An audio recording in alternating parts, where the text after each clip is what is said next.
amiibo figures right in.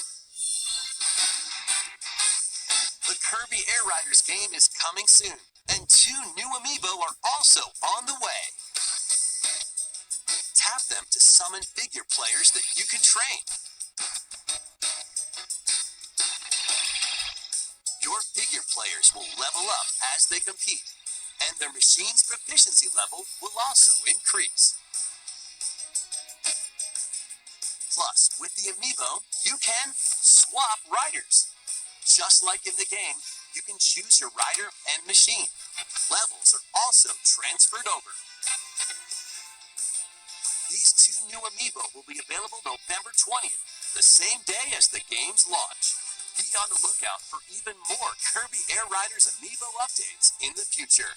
And a second Kirby Air Riders Direct, hosted by the game's director, Mr. Sakurai, is also on the way.